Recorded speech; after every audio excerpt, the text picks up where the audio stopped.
Okay. When we look at leaders, there seems to be many different types.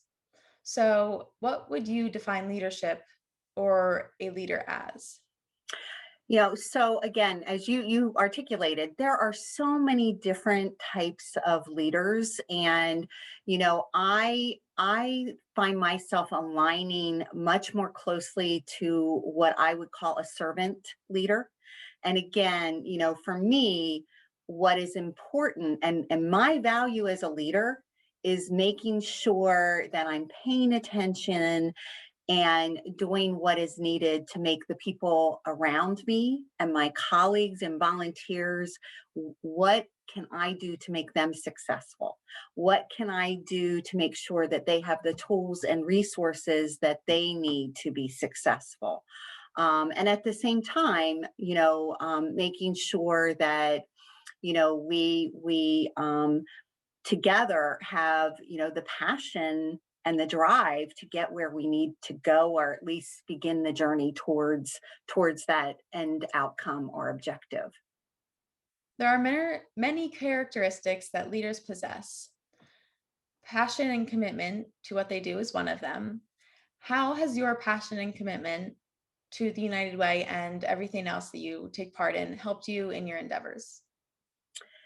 If you're not passionate about what you do, and or what your work does to allow you to be passionate about something, it's time to do something new. And for me, first of all, United Way's mission is an incredible mission, and it's all about bringing people together for the betterment of the community, to help people succeed. So there is just so much to be passionate about around that. But also, I'm so passionate, and I feel so grateful to work with the people that I get to work with. Um, you know, Overwhelmingly, the people that either work or volunteer for United Way, they're positive, they're optimistic, they are can do type of people. And so you find yourself, or I find myself, surrounding myself with people that understand that there are challenges, but also understand that by working together and problem solving and coming together, we can overcome obstacles, we can overcome challenges.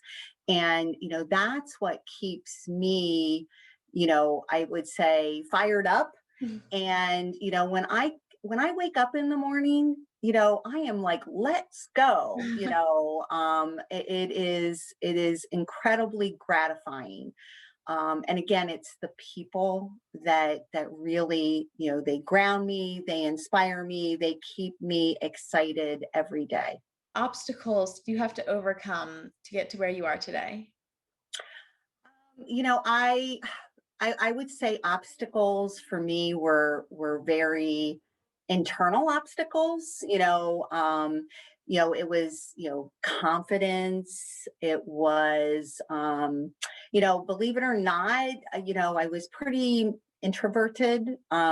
Somebody that was not as comfortable in social situations. So it was, going beyond my comfort zone. I think other obstacles were just, you know, I think just as a young person, deciding what they want to do for the rest of their life, it was really just trying to figure all of that out. But again, for me, what was really helpful is having somebody like Karen Reitmeyer, who was a coach and a mentor. It was having supportive friends and colleagues.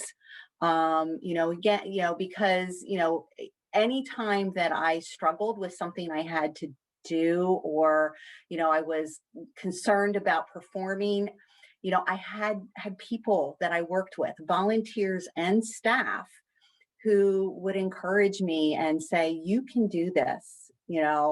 and I have an incredibly important, supportive family, from my husband, my son, my parents, and my grandmother was always a strong influence in my life as well, and always said, "Tammy, you can do anything that you put your mind to." So again, it's that people part of the equation that makes all the difference in the world. And finally, if you were to speak to a younger Tammy, what piece of advice would you like to give her?